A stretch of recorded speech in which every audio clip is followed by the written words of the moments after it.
குயிலி திரைப்படத்தின் இயக்குனர் அன்பு இளவல் முருகசாமி அவர்களே,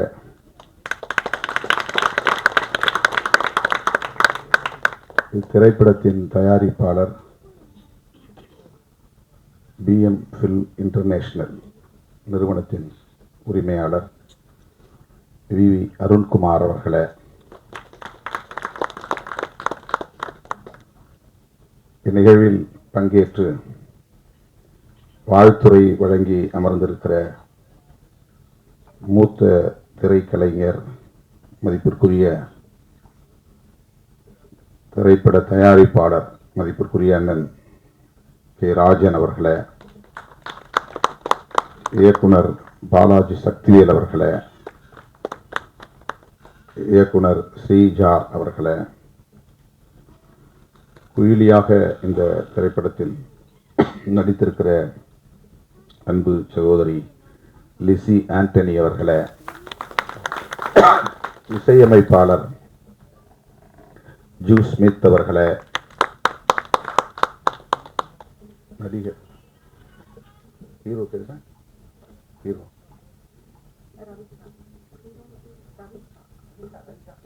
ரவிச்சா அவர்களே, மற்றும் மேடையில் அமர்ந்திருக்கிற படைப்பாளர்களே, திரைக்கலைஞர்களே, திரளாக கூடியிருக்கிற தமிழ் சொந்தங்களே, உங்கள் அனைவருக்கும் என்னுடைய பணிவார்ந்த வணக்கத்தை தெரிவித்துக் கொள்கிறேன். ஆர்ப்பாட்டம் ஒன்றில் பங்கேற்க வேண்டியிருந்தது. சத்தீஸ்கர் மாநிலத்தில் பழங்குடி மக்களுக்கு எதிரான ஒரு நடவடிக்கை, இராணுவ நடவடிக்கை மேற்கொள்ளப்பட்டு வருகிற சூழலில் அதனை கண்டித்து இடதுசாரி இயக்கங்களும் விடுதலை சிறுத்தைகளும் இணைந்து நடத்திய ஒரு ஆர்ப்பாட்டம். இந்த நிகழ்வுக்கு இசைவளித்த பிறகு திடுமென அது ஏற்பாடு செய்யப்பட்டு விட்டது. 7:15 மணிக்குத்தான் அது நிறைவு பெற்றது. அங்கிருந்து இங்கே வந்து சேர சற்று காலத்தாழ்வு நேர்ந்து விட்டது. அதற்காக முதலில் என்னுடைய வருத்தத்தை தெரிவித்துக் கொள்கிறேன். குயிலி திரைப்படத்தின் முன்னோட்ட காட்சி எதையும் பார்க்க சந்தர்ப்பம் அமையவில்லை. நான் வருவதற்கு முன்னதாகவே பாடல் காட்சிகளும் ஒளிபரப்பப்பட்டு விட்டன. பாடலையாவது கேட்கிறேன் என்று கேட்டு ஒரு பாடலை தற்போது மேடையிலேயே கேட்டேன். கதை என்ன என்பதையும் வந்து அமர்ந்த பிறகு அண்ணன் ராஜன் அவர்களிடத்திலே கேட்டு தெரிந்து கொண்டேன். இந்த கால சூழலில் மிகுந்த சமூக பொறுப்புணர்வோடு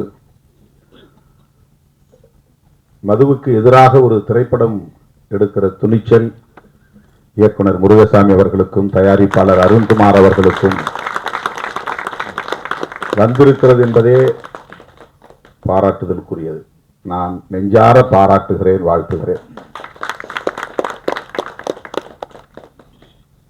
வணிக நோக்கில் திரைப்படங்களை தயாரிக்க வேண்டும், அதில் வெற்றி பெற வேண்டும், அதில் லாபம் பெற வேண்டும் என்று எண்ணாமல் சமூக பொறுப்புணர்வோடு மக்களுக்கு வழிகாட்ட வேண்டும், இந்த கொடிய துன்பத்திலிருந்து மக்கள் விடுதலை பெற வேண்டும் என்கிற வேட்கையோடு இந்த இளைஞர்களுக்கு, இளம் தலைமுறையினருக்கு இப்படி ஒரு பொறுப்புணர்வு மிக்க இளைஞர்களாக இந்த திரைப்படத்தை தயாரித்திருக்கிறார்கள், அந்த வேட்கையோடு தயாரித்திருக்கிறார்கள் என்பது உள்ளபடியே மகிழ்ச்சி அளிக்கிறது என்பதை விட பெருமை அளிக்கிறது, பெருமைப்படுகிறது. இந்த இளைஞர்களை நான் ஆற தழுவி என்னுடைய வாழ்த்துக்களையும் பாராட்டுகளையும் தெரிவித்துக் கொள்கிறேன். உங்களுக்கு தெரியும், அண்மையிலே நாங்கள் மது மற்றும் போதைப்பொருள் ஒழிப்பு மகளிர் மாநாடு என்று லட்சத்துக்கும் மேற்பட்ட பெண்களை திரட்டி ஒரு மாபெரும் மாநாட்டை நடத்தினோம். அது பேசுவிடும் பொருளாக மாறியது, கடுமையான விமர்சனங்களுக்கும் உள்ளானது. அண்ணன் ராஜன் அவர்கள் பேசுகிற போது ஒன்றை சொன்னார். தமிழ்நாட்டிலே மதுவை ஒழிக்க வேண்டும் என்று நாம் சொல்லுகிறோம். ஒருவேளை தமிழ்நாட்டில் மதுவை ஒழிக்கும் நோக்கில் கடைகளை ஆட்சியாளர்கள் மூட முன்வந்தாலும் கூட அண்டை மாநிலங்களுக்கு போய் மதுவை அருந்துவிட்டு வருகிற ஒரு நிலை இருக்கிறது. அல்லது அவர்கள் இங்கே வந்து திருட்டுத்தனமாக மதுவை விற்பனை செய்வதற்கான வாய்ப்பு இருக்கிறது. இதற்கு என்னதான் தீர்வு என்ற கேள்வியை எழுப்பிவிட்டு அவர் சொன்னார், தேசிய அளவில் எங்குமே மது இருக்கக்கூடாது என்ற கருத்தை சொன்னார். திருமாவளவன் இதை நாடாளுமன்றத்திலும் பேச வேண்டும் என்று சொன்னார். சொல்லிவிட்டு பேசியிருக்கிறார் என்று நம்புகிறேன் என்றும் சொன்னார். அவருடைய நம்பிக்கை வீண் போகவில்லை. நான் பேசினேன், மக்களவையில் பேசினேன். என் மீது அவர் வைத்திருக்கிற நம்பிக்கை எனக்கு வியப்பளிக்கிறது. நாடாளுமன்றத்தில் அப்படி நான் பேசுகிற போது மாண்புமிகு அமைச்சர் நிர்மலா சீதாராமன் அவர்கள் எழுந்து, நீங்கள் முதலில் தமிழ்நாட்டில் மதுவை ஒழித்துவிட்டு வாருங்கள், கள்ளக்குறிச்சியிலே பல பேர் உயிரிழந்திருக்கிறார்கள், அங்கே பேசாமல் இங்கே ஏன் பேசுகிறீர்கள் என்று எதிர்வினையாற்றினார். அது அரசியல் ரீதியான விமர்சனம். நாம் அதை கடந்து சிந்திக்கிறோம். தமிழ்நாட்டில் உள்ள இளைஞர்கள் மட்டுமல்ல, தமிழ்நாட்டில் உள்ள மனிதர்கள் மட்டுமல்ல, இந்தியா முழுவதும் மக்கள், நம் தேசத்து மக்கள் இதனால் பாதிக்கப்படக்கூடாது என்கிற பரந்த பார்வை நமக்கு உண்டு. ஆகவே மது ஒழிப்பு கொள்கையை தேசிய கொள்கையாக இந்திய ஒன்றிய அரசே ஏற்றுக்கொள்ள வேண்டும் என்பதை நான் நீண்ட காலமாக பேசி வருகிறேன். ஐயா இலக்கிய செல்வர் குமரி அனந்தன் அவர்கள் என்னுடைய அலுவலகம் தேடி வந்து அப்படி ஒரு தீர்மானத்தை பல ஆண்டுகளுக்கு முன்னரே இயற்றியதை அறிந்து வந்து நேரிலே வந்து பாராட்டினார். மகாத்மா காந்தியை தேசிய தலைவராக நாம் ஏற்றுக்கொள்கிறோம்.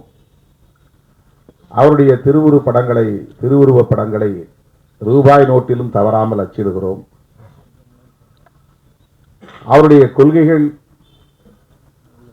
முக்கியமானவற்றுள் மது விலக்கு என்பது முதன்மையானது. அகிம்சை என்பது அவருடைய கொள்கைகளில் ஒன்று என்றால், மது விலக்கு என்பது முதன்மையான கொள்கைகளுள் ஒன்று. மகாத்மாவை தேசத்தந்தை என்று ஏற்றுக்கொண்டிருக்கிற நாம் அவருடைய உயிர் மூச்சான கொள்கைகளுள் ஒன்றான மது விலக்கை பொருட்படுத்துவதே இல்லையே. இதை மாநிலங்கள் பார்த்துக் கொள்ளட்டும் என்று ஒன்றிய அரசு கண்டும் காணாமல் இருக்கிறது. மாநில அரசுகள், தமிழ்நாடு மட்டுமல்ல, மாநில அரசுகள் வருமானத்திற்கான ஒரு வழியாக இதை பார்க்கிறதே. யார் எப்படி கெட்டு போனால் நமக்கென்ன என்கிற ஒரு அலட்சிய போக்கு மேலோங்கி இருப்பதாக தெரிகிறதே என்ற கவலை இன்றைக்கு நேற்றைக்கல்ல, பல 10 ஆண்டுகளாக எனக்கு உண்டு. அதை நான் பல மேடைகளில் பேசியிருக்கிறேன். பல மாநாடுகளில் தீர்மானங்களாக நிறைவேற்றி இருக்கிறோம். கள்ளக்குறிச்சியில் 60 பேர் உயிரிழந்ததும் நான் உடனடியாக அந்த பகுதிக்கு சென்று 2 நாள் இருந்து ஒவ்வொருவரின் வீடாக சென்று அந்த மக்கள் கத்தி கதறி அழுத நிலையில் அவர்களின் கைகளை பற்றி கொண்டு ஆறுதல் சொன்னேன். அவர்களுக்கு எம்மால் இயன்ற நிதி உதவியும் செய்தோம். உடனடியாக ஒரு ஆர்ப்பாட்டத்தையும் நடத்தினோம். அது போதாது என்கிற அடிப்படையில் மரக்காணத்தில் உயிரிழந்தவர்களையும் போய் சந்தித்து ஆறுதல் சொல்லிவிட்டு அவர்களுக்கும் நிதி உதவி செய்துவிட்டு அங்கே நான் அறிவிப்பு செய்தேன். மது மற்றும் போதைப் பொருள், மது மட்டுமல்ல, பல வகையான போதைப் பொருள் இன்றைக்கு புழக்கத்திற்கு வெளிப்படையாக வந்திருக்கின்றன. கஞ்சா போன்ற பல வகையான போதைப் பொருட்கள், ட்ரக்ஸ், போதை மாத்திரைகள் பள்ளி வளாகங்களிலே இப்போது கிடைக்கிறது. நகர்ப்புறங்களில் மட்டுமே புழக்கத்தில் இருந்த போதைப் பொருட்கள் இப்போது கிராமப்புறங்களிலும் ஊடுருவி இருக்கிறது. இந்த துயரத்தை, இந்த அவலத்தை எண்ணி இதற்கென்று ஒரு மாநாடு நடத்த வேண்டும் என்று அறிவிப்பு செய்து அதை ஒரு தேசிய கொள்கையாக இந்திய ஒன்றிய அரசே ஏற்றுக்கொண்டு எந்த மாநிலத்திலும் மதுக்கடைகள் திறக்கக்கூடாது, வருவாய்க்கு வேறு வழிகளை தேடிக்கொள்ள வேண்டும் என்று வழிகாட்டக்கூடிய ஒரு நிலைப்பாட்டை இந்திய ஒன்றிய அரசு மேற்கொள்ள வேண்டும் என்று வலியுறுத்தி தீர்மானம் நிறைவேற்றினோம். இப்போது பலரும் விமர்சித்தார்கள். தமிழ்நாட்டிலே கடையை வைத்திருக்கிற, திறந்து வைத்திருக்கிற ஆட்சியாளர்களை மேடையில் அமர வைத்துக் கொண்டு நீங்கள் தேசிய அளவிலே மதுவிலக்கு கொள்கையை பேசுவது எந்த வகையிலே நியாயம் என்று அரசியல் ரீதியான விமர்சனங்களை பேசினார்கள். நம்மை பொறுத்தவரையில் ஆட்சியில் இருந்தாலும் கூட அவர்களையும் மேடையில் அமர வைத்து மதுவை ஒழிக்க வேண்டும் என்று சொல்லுகிற துணிச்சல் விடுதலை சிறுத்தைகளுக்கு உண்டு என்பதை அந்த நிகழ்வின் மூலமாக உறுதிப்படுத்தினோம். கூட்டணியில் இருக்கிறோம், அவர்களை வைத்துக் கொண்டு மேடையிலே பேசக்கூடாது என்று நாங்கள் அஞ்சவில்லை. உங்களுக்கும் இதில் உடன்பாடு இருக்கிறது, எனவே மேடைக்கு வாருங்கள், ஒன்றும் பிரச்சனை இல்லை, வந்து உங்கள் கருத்தை சொல்லுங்கள். மேடைக்கு வந்தார்கள். தேர்தல் வாக்குறுதியிலேயே மதுக்கடைகளை மூடுவோம் என்று திராவிட முன்னேற்றக் கழகம் ஏற்கனவே அறிவித்திருக்கிற நிலையில் இந்த மாநாட்டிலும் பேச வேண்டும் என்று நாங்கள் அந்த கூட்டணி உறவை பயன்படுத்தி ஒரு அழுத்தம் கொடுத்தோம் என்பதுதான் உண்மை. அதுதான் ஒரு பிரஷர். ஆளுங்கட்சியை மேடையிலே அமர வைத்து ஆமாம் எங்களுக்கும் மதுக்கடைகளை மூட வேண்டும் என்கிற கருத்திலே உடன்பாடு உண்டு என்று சொல்ல வைத்தது விடுதலை சிறுத்தைகள் என்பதை நான் இந்த இடத்திலே பதிவு செய்ய விரும்புகிறேன். ஆக இந்தியா முழுவதும் மது ஒழிக்கப்பட வேண்டும், போதைப் பொருள் புழக்கம் கட்டுப்படுத்தப்பட வேண்டும். தினந்தோறும் நான் சுற்றுப்பயணத்தில் இருக்கிறேன், ஏதாவது ஒரு கிராமத்தில் இருக்கிறேன், ஏதேனும் ஒரு நிகழ்ச்சியில் பங்கேற்கிறேன். உள்ளபடியே ஒவ்வொரு நாளும் நான் நொந்து போகிறேன். மேடைக்காக நான் பேசவில்லை. இளம் வயதிலேயே பல இளைஞர்கள், ஒரு குறிப்பிட்ட சமூகத்தை சார்ந்தவர்கள் என்று இல்லை, அனைத்து சமூகங்களை சார்ந்தவர்களும் இந்த கொடிய குடிப்பழக்கத்திற்கு ஆளாகி இளம் வயதிலேயே வாழ்வை பாழாக்கிக் கொள்ளுகிறார்கள். குடும்பம் நடத்துவதற்கான ஆளுமையையே இழந்து விடுகிறார்கள். ஏதோ தாம்பத்திய உறவை கொண்டு 2-3 பிள்ளைகளுக்கு தந்தையாகி விடுகிறார்கள். ஆனால் அந்த பிள்ளைகளை பாதுகாக்கவோ பராமரிக்கவோ அவர்களை படிக்க வைக்கவோ அவர்களுக்கான எதிர்காலத்தை நல்ல முறையில் அமைத்து தரவோ பொறுப்புணர்வு கொண்ட ஆளுமையாக அவர்கள் இல்லை. நிற்க முடியாமல் தடுமாறுகிறார்கள். அதிகாலையில் இருந்து படுக்க போகிற வரையில் போதையில் மிதக்கிறார்கள். அவ்வளவு குடும்ப பாரத்தையும் மனைவி சுமக்கிறார். அது எவ்வளவு கொடிய துயரம் என்பதை நேரிலே பார்த்தால்தான், களத்திலே சந்தித்தால்தான் உணர முடியும். இந்த நாட்டை பீடித்திருக்கிற பேர் அவலங்களுள் இது ஒன்று. எத்தனையோ பல இளைஞர்கள் கல்வி பெற வேண்டிய வயதில், இல்லற வாழ்வை நுகர வேண்டிய வயதில் யாவற்றையும் பறிகொடுத்து சுய நினைவை இழந்து எந்த ஆளுமையும் இல்லாமல் சமூகத்தாலேயே புறக்கணிக்கக்கூடிய அளவுக்கு மாறிவிடுகிறார்கள். முதல் பாட்டு இந்த படத்திலே கேட்டேன். இந்த அவலங்கள் அனைத்தையும் அப்படியே வரிகளாக்கி இருக்கிறார்கள். இந்த பாடல் மிகவும் நம் நெஞ்சை ஆழமாக தொடுகின்றது.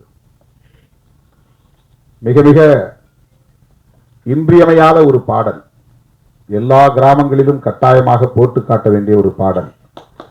எல்லோரும் தன்னுடைய அலைபேசியிலே வைத்திருக்க வேண்டிய ஒரு பாடல். விழிப்புணர்வை ஏற்படுத்தக்கூடிய ஒரு பாடல். அந்தோனிதாஸ் குரலில் பாடியிருக்கிறார் என்று கருதுகிறேன். இசையும் மிக சிறப்பாக வந்திருக்கிறது. வேட்டவளம் ராமமூர்த்தி பாடல்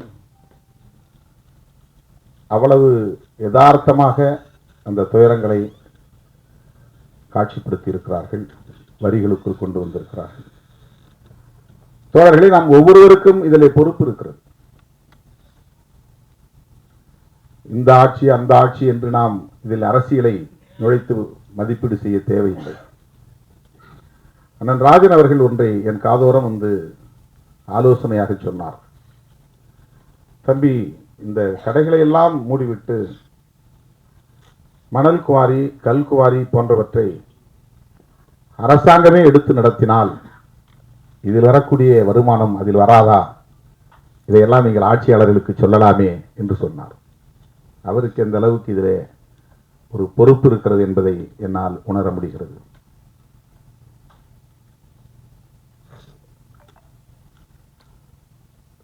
தமிழக முதலமைச்சரிடத்திலே தனிப்பட்ட முறையிலே இதை பற்றி பேசுகிற போதும் கூட அவருக்கும் அந்த கவலை இருக்கிறது. அதுதான் சிஸ்டம். ஒரு சமூக கட்டமைப்புக்குள்ளே அரசு சார்ந்த கட்டமைப்புகள் சில நேரங்களில் நம்முடைய விருப்பங்களை மீறி இயங்கக்கூடியவையாக அமைந்து விடுகின்றன. தனியார் மயமாதல் கூடாது என்பது நம்முடைய கருத்து. ஆனால் நம்மால் அதை எதிர்த்து வெற்றி பெற முடியவில்லை. பன்னாட்டு நிறுவனங்கள் இங்கே நுழையக்கூடாது என்பது நம்முடைய நிலைப்பாடு. ஆனால் நம்மால் தடுக்க முடியவில்லை. அந்நிய முதலீடு இங்கே வரக்கூடாது, அதன் மூலம் அவர்கள் நமது வளங்களை சுரண்டக்கூடாது, லாபம் என்கிற பெயரில் கொள்ளையடிக்க கூடாது என்பது நம்முடைய ஆசை. ஆனால் அவற்றை நம்மால் தடுக்க முடியவில்லை. இப்போது கூட நாங்கள் போய்விட்டு வந்த அந்த ஆர்ப்பாட்டம் எதற்கு என்றால், அங்கே இருக்கிற பழங்குடி மக்கள் சத்தீஸ்கர் மாநிலத்தில் பன்னாட்டு நிறுவனங்கள் உள்ளே வரக்கூடாது, கனிம வளங்களை சுரண்டக்கூடாது என்று எதிர்த்து போராடுகிறார்கள். ஆனால் இந்த தேசத்தின் வளர்ச்சிக்கு அந்நிய முதலீடு தேவை, பன்னாட்டு நிறுவனங்களின் வளர்ச்சி தேவை என்று அரசு நம்புகிறது. இந்திய ஒன்றிய அரசு, அது அரசின் கொள்கை நிலைப்பாடாக இருக்கிறது. உலகம் முழுவதும் இன்றைக்கு எந்த நாட்டிலும் பன்னாட்டு நிறுவனங்களுக்கு தடை இல்லை. தேச வரம்புகள் அவர்களுக்கு ஒரு தடையாக அமைந்துவிடக் கூடாது என்பதற்காக உருவாக்கப்பட்ட ஒப்பந்தம் தான் காட் ஒப்பந்தம், GATT ஒப்பந்தம். அந்த ஒப்பந்தத்தில் கையெழுத்திட்ட நாடுகள் எல்லாம் தேச வரம்புகளை உடைத்து யாரும் இங்கே அந்நிய முதலீடு செய்யலாம், எங்கோ அமர்ந்து கொண்டு இங்கே தொழில் நடத்தலாம், அவன் இங்கே வர தேவையில்லை, நிலம் கையகப்படுத்த தேவையில்லை, இங்கே வந்து எந்த விதமான வேலைகளையும் செய்ய தேவையில்லை, அவனுடைய ஃபார்முலா போதும். இங்கே இருக்கிற நீரை அவன் எடுத்து நம்மிடத்திலேயே விற்பனை செய்கிறான், குடிநீர். அவனுக்கு அதிலே லாபம் போய் சேர்கிறது. அவன் ஒரு நாள் கூட இந்தியாவுக்கு வந்திருக்க மாட்டான். ஆனால் ஒவ்வொரு நாளும் கோடிக்கணக்கிலே அவனுக்கு லாபத்தில் பங்கு போய் கொண்டிருக்கிறது. குளிர்பானங்கள் அப்படி.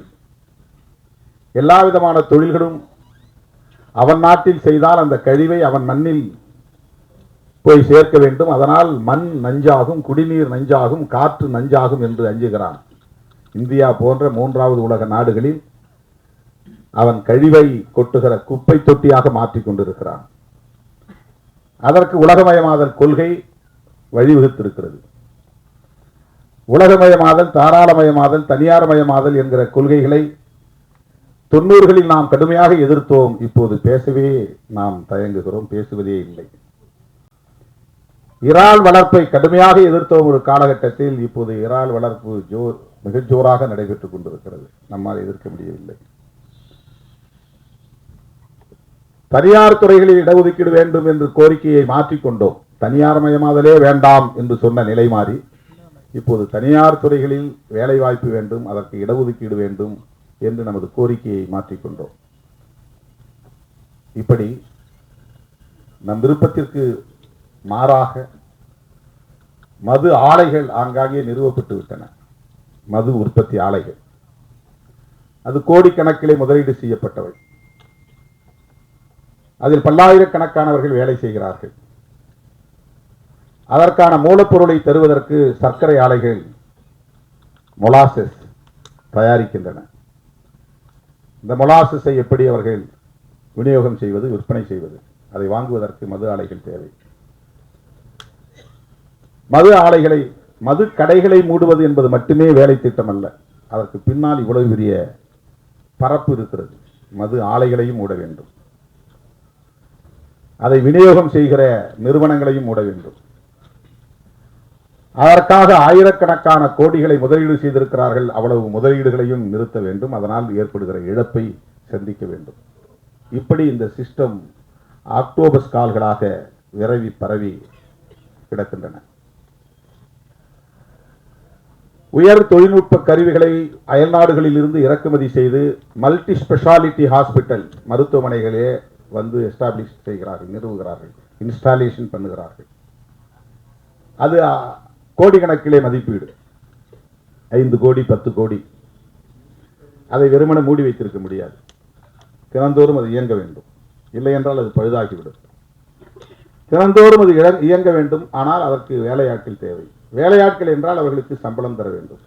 சம்பளம் தர வேண்டும். அது இயங்க வேண்டுமானால் தினந்தோறும் அதிலே நோயாளிகள் வந்து படம் எடுத்துக்கொண்டே இருக்கும். ஸ்கேன் எடுக்கணும், ஸ்கேன் எடுத்துட்டு இருக்கணும். உடம்பு நல்லா தான் இருக்கும், ஆனாலும் ஸ்கேன் எடுங்க. எனக்கு ஒன்றும் பிரச்சனை இல்லையே. இல்லை, இதெல்லாம் மாஸ்டர் செக்கப் மாதத்துக்கு 3 மாதத்துக்கு ஒரு தடவை வந்து பண்ணிக்கிங்க, 6 மாதத்துக்கு ஒரு தடவை பண்ணிக்கிங்க. இது நம்முடைய ஹெல்த்தில் அவங்களுக்கு அக்கறை இருக்கிற மாதிரி. ஆனால் இது மெடிக்கல் மாஃபியாவுடைய வேலைகள், தொழில் முதலீட்டாளர்களின் வேலைகள். அதை சும்மா வச்சிருக்க முடியாது. ஒவ்வொரு ஹாஸ்பிட்டல்லையும் பல கோடி ரூபாய் முதலீட்டிலே உயர் தொழில்நுட்ப கருவிகள் வந்து நிறுவப்பட்டு இருக்கிற நிலையில் அவற்றை எல்லாம் மூடி வைத்திருக்க முடியாது. எக்ஸ்ரே எடுக்கிறதா இருந்தாலும் சரி, எம்ஆர்ஐ எடுக்கிறதா இருந்தாலும் சரி, அல்லது ஆன்ஜிஓ பண்ணுறதா இருந்தாலும் சரி, ஒவ்வொன்றுக்கும் அவன் எஸ்டாப்ளிஷ் பண்ணி வச்சுருக்காங்க. எல்லாம் ஏசி. அதெல்லாம் வந்து அவன் பராமரி, டெய்லி மெயின்டெனன்ஸ் இருக்கணும். சும்மா போட்டு மூடி வச்சுக்க முடியாது. அந்த மாதிரி தான் இந்தியா முழுக்க மது ஆலைகள் பல ஆயிரம் கோடி முதலீட்டு நிறுவப்பட்டிருக்கிறது. அவ்வளோ எளிதாக அதை மூட முடியாது என்பது இங்கே இருக்கிற சிஸ்டம், இங்கே இருக்கிற ஸ்ட்ரக்சர். இப்போ நம்முடைய போராட்டம் என்பது தூத்துக்குடியிலே துப்பாக்கிச்சூடு வரையில் போய் 12 பேர் படுகொலை செய்யப்பட்ட பிறகுதான் ஸ்டெர்லைட் ஆலையை மூட வேண்டும் என்கிற நிலை உருவாகிறது. சாதாரணமான கோரிக்கைகளால் அந்த ஆலையை மூட முடியவில்லை. அறவழி போராட்டங்களால் அந்த ஆலையை மூட முடியவில்லை. கேரளாவிலே வேண்டாம் என்று சொன்ன அணு ஆலை கூடங்குளத்திலே வந்து நிறுவப்படுகிறது. தமிழ்நாட்டுக்குள்ளே நிறுவப்படுகிறது. நிறுவப்பட்ட நாளில் இருந்து, அதற்கான ஆணை பிறப்பிக்கப்பட்ட நாளில் இருந்து அந்த பகுதியில் மக்கள் போராடி கொண்டே இருக்கிறார்கள், எதிர்ப்பு தெரிவித்துக் கொண்டே இருக்கிறார்கள், துண்டறிக்கை கொடுத்துக் கொண்டே இருக்கிறார்கள். உண்ணாவிரத போராட்டம் நாள்தோறும் நடத்துகிறார்கள். 1.5 ஆண்டுகள் நடந்தன. ஒரு அங்குலம் கூட அதிலே நம்மால் முன்னேற முடியவில்லை. திட்டமிட்டவாறு கூடங்குளம் அணு உலை நிறுவப்பட்டது, அது இயங்குகிறது. அங்கே அணு கழிவுகள் வெளியேற்றப்பட்டுக் கொண்டே இருக்கின்றன. தோழர்களே, அப்படித்தான் இந்த மது ஒழிப்பும் கூட. விழிப்புணர்வு தேவை. பரந்துபட்ட அளவில் மக்களிடையே விழிப்புணர்வு தேவை. ஒரு இயக்கம் போதாது, ஒரு கட்சி போதாது, ஒரு தலைவர் போதாது. அரசை நிறுவுகிற ஆற்றல் பெற்ற மக்கள், ஒரு அரசை தூக்கி எறிகிற ஆற்றல் பெற்ற மக்கள், விழிப்புணர்வு பெற்ற அரசியல் சக்தியாக மாறுகிற போது, தொடர்ந்து போராடுகிற துணிச்சலை பெறுகிற போது, சமரசமின்றி போராடுகிற ஆற்றலை பெறுகிற போது எல்லாவற்றையும் தலைகீழாக புரட்டி போட முடியும். அதற்கு சான்று வேளாண் சட்டங்களை இந்த அரசு திரும்ப பெற வைத்தது. விவசாயிகளின் தொடர் போராட்டம். அது ஒரு கட்சி நடத்திய போராட்டம் அல்ல, ஒரு குறிப்பிட்ட தலைவன் நடத்திய போராட்டம் அல்ல. பஞ்சாப், ஹரியானா மாநிலங்களை சார்ந்த விவசாயிகள் குடும்பமாக வண்டி கட்டி வந்து டெல்லிக்கு செல்லுகிற எல்லா பிரதான சாலைகளிலும், முதன்மை சாலைகளிலும் குறுக்கே மறித்து வண்டிகளை நிறுத்தி அங்கேயே படுத்து தூங்கி சமைத்து சாப்பிட்டு 1.25 ஆண்டுகள் தொடர்ந்து போராட்டம் நடத்தினார்கள். அந்த போராட்டம் ஆட்சியாளர்களால் கண்டுகொள்ளப்படவில்லை, அலட்சியப்படுத்தப்பட்டது. பஞ்சாப் மாநிலத்திற்கு தேர்தல் வந்தது. ஆட்சியாளர்களுக்கு கிளி பிடித்தது, வயிற்றில் புலி கரைத்தது. இந்த போராட்டத்தை கண்டுகொள்ளாமல் இருந்தால் நாம் மிக மோசமான தோல்வியை சந்திக்க நேரிடும் என்று நிறைவேற்றப்பட்ட சட்டங்களை, குடியரசுத் தலைவரால் அங்கீகரிக்கப்பட்ட சட்டங்களை திரும்ப பெற்றார்கள் என்பது வரலாறு. அது ஒரு புரட்சி. அப்படி ஒரு புரட்சி தேசிய அளவில் உருவாக வேண்டும். மதுவுக்கு எதிராக மது ஒழிப்பு என்கிற காந்திய கொள்கை தேசிய அளவில் பரவ வேண்டும். இன்றைக்கு மீண்டும் காந்தி நமக்கு தேவைப்படுகிறார். மதச்சார்பின்மைக்காகவும் தேவைப்படுகிறார், மது விலக்குக்காகவும் தேவைப்படுகிறார். மதத்தின் மீது நம்பிக்கை உள்ளவர். அந்த அடிப்படையிலே காந்தியடிகளோடு எமக்கு முரண்பாடுகள், கடுமையான முரண்பாடுகள் உண்டு. அவருக்கு முற்பிறவியின் மீது நம்பிக்கை உண்டு, அடுத்த பிறவியின் மீது நம்பிக்கை உண்டு.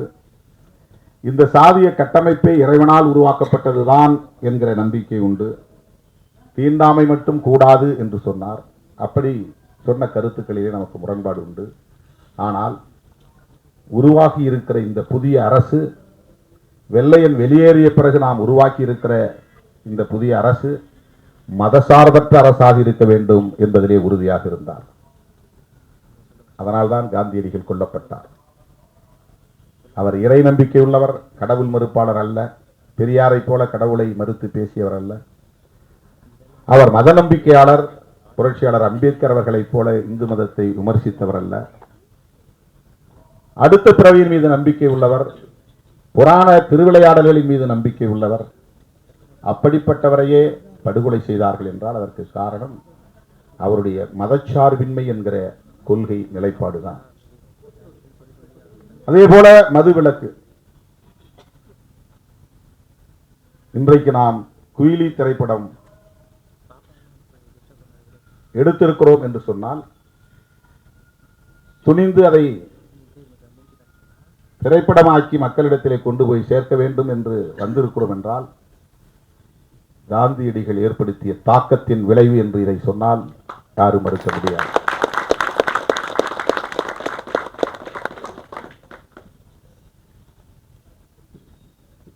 களத்திலே நாம் சந்திக்கிற அவலங்கள் நம்மை சிந்திக்க வைக்கிறது என்பதுதான்.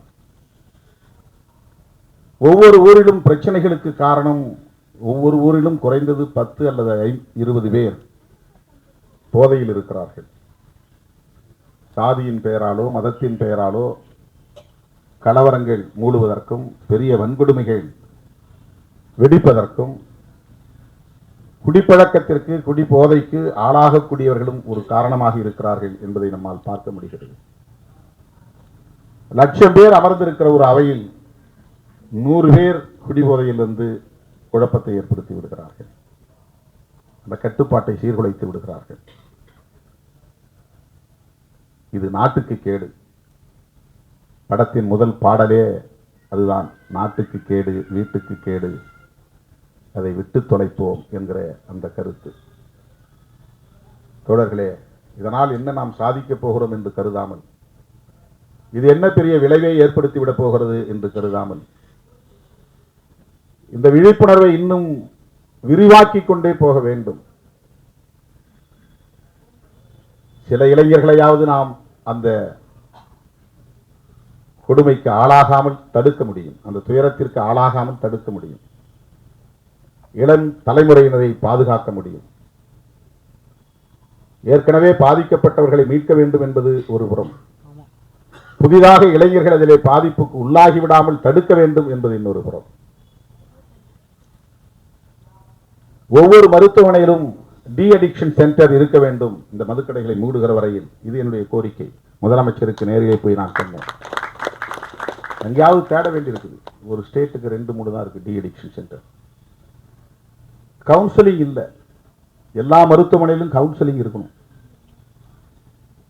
மருத்துவமனைகளில் உளவியல் சார்ந்த அறிவுரைகளை தருவதற்கு, விழிப்புணர்வை தருவதற்கு சிறப்பு பயிற்சி பெற்ற மருத்துவர்களை நியமிக்க வேண்டும். எல்லா நோய்களுக்கும் அடிப்படையாக இருப்பது உளவியல் சிக்கல்கள் தான். நம்முடைய உணவு பழக்கம் என்பதை விட, நம்முடைய உறக்க பழக்கம் என்பதை விட,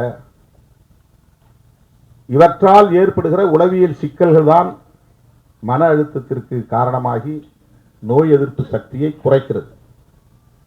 மன அழுத்தம் பெருக பெருக இம்யூனிட்டி என்பது குறைந்துவிடும். மன அழுத்தம் பெருக பெருக பயம் என்பது ஆக்கிரமிக்கும். பயம்தான் எதிர்ப்பு சக்திக்கு எதிரியே. எந்த ஆன்டிபயாட்டிக்கும் ரெஸ்பாண்ட் பண்ணாது. இம்யூனிட்டி போயிருச்சுன்னா உடம்புல எதிர்ப்பு சக்தி இருக்கிற வரையிலும் தான் antibiotic, anti viral, anti fungal இந்த மருந்தெல்லாம் வேலை செய்யும். எதிர்ப்பு சக்தி இல்லைன்னா மருந்தே வேலை செய்யாது. மருந்து ரெஸ்பாண்ட் பண்ணணும்னா கூட நம்ம பாடிக்குள்ள இம்யூனிட்டி இருக்கணும். இம்யூனிட்டி இருக்கணும்னு சொன்னா நமக்கு பயம் வரக்கூடாது, எந்த பயமும் வரக்கூடாது. பயம் வரக்கூடாதுன்னா மன அழுத்தம் வரக்கூடாது. மன அழுத்தம் வரக்கூடாதுன்னா இது போன்ற துயரங்கள் சமூகத்தில் நிலவக்கூடாது. ஏன்னா அவனுக்கு என்ன ஆகுன்னா, ஒரு பக்கம் அடிக்ஷன் ஆயிடுவான், இன்னொரு பக்கம் சமூகம் அவனை புறக்கணிக்கிறது. அது அவனை ஒரே நேரத்தில் 2 தாக்குதல். இதுல இருந்து அவனால மீள முடியல. இன்னொரு புறம் பொண்டாட்டியும் அவளை மதிக்கல, பிள்ளைகளும் அவங்கள மதிக்கல, சமூகமும் மதிக்கல. அந்த நிராகரிப்பு, அவமதிப்பு அவனை அறியாமலேயே அவனுக்குள் ஒரு அழுத்தமாக அது மாறுகிறது. இப்படி ஒரு தனி மனிதனை அது பாதிக்க செய்கிறது என்று நாம் கருதக்கூடாது. இது ஒரு சமூகத்தையே பாதிக்க செய்கிறது. எனவே மது மற்றும் போதைப் பொருள் கட்டுப்படுத்தப்பட வேண்டும், பிறகு முற்றாக ஒழிக்கப்பட வேண்டும். பிற நாடுகளில் இல்லையா? அண்ணா சொன்னாங்க, இப்ப பெண்களும் குடிக்க ஆரம்பிச்சிட்டாங்க.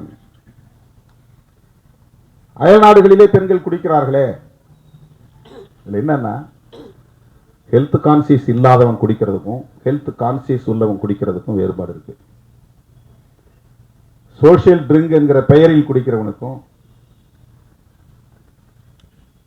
குடி இல்லையே என்னால் இருக்க முடியாது என்கிற அளவுக்கு குடிக்கிறவனுக்கும் வேறுபாடு இருக்கிறது. ஏதோ மாதத்தில் ஒரு நாள் அல்லது 2 நாள் அல்லது வாரத்தில் ஒரு நாள் என்று ஒருவன் குடிப்பதை கூட தன் கட்டுப்பாட்டுக்குள்ளே வைத்திருக்க முடியும் என்றால் அவனுக்கு ஏற்கனவே ஒரு விழிப்புணர்வு இருக்கிறது என்று பொருள். மதுக்கடைகளை திறந்து வைப்பதன் மூலம் அது ஒரு சோசியல் பிஹேவியராக மாறுகிறது.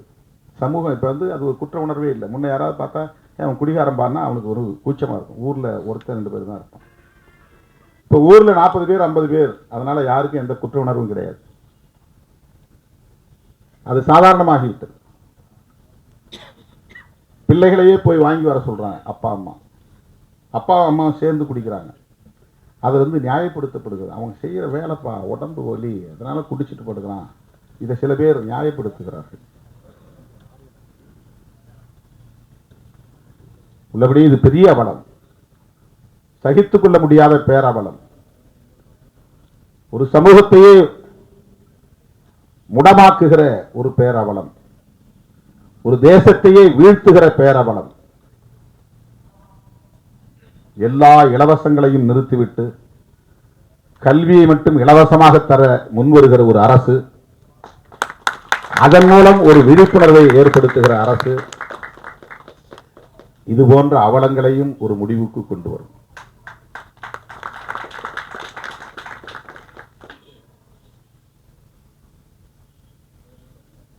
அரசுக்கு வருமானம் திரட்ட என்ன வழியையும், இதை தவிர்த்து வேறு என்ன வழியையும் அவர்கள் முடிவெடுக்கலாம், தீர்மானிக்கலாம்.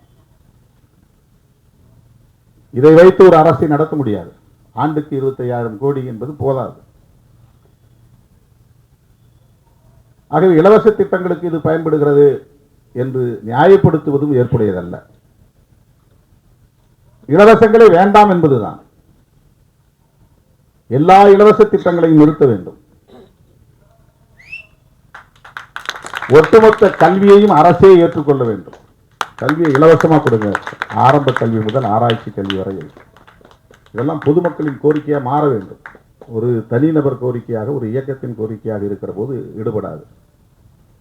பொதுமக்களின் கோரிக்கையாக மாற வேண்டும். அதற்கான விழிப்புணர்வு தேவை. அப்படிப்பட்ட ஒரு விழிப்புணர்வுள்ள இளைஞர்களாகத்தான் இன்றைக்கு முருகசாமி, அருண்குமார், ஜூஸ் மிக், இந்த இளம் தலைமுறையினரை நான் பாராட்டுகிறேன், மெச்சுகிறேன். இது போன்ற இன்னும் பல விழிப்புணர்வு கருத்துக்களை சொல்லக்கூடிய படைப்புகளை நீங்கள் தர வேண்டும். இந்த சமூகம் உங்களை தூக்கி கொண்டாடும் என்பதை சொல்லி இந்த வாய்ப்புக்கு நன்றி கூறி முடிக்கிறேன். நன்றி, வணக்கம்.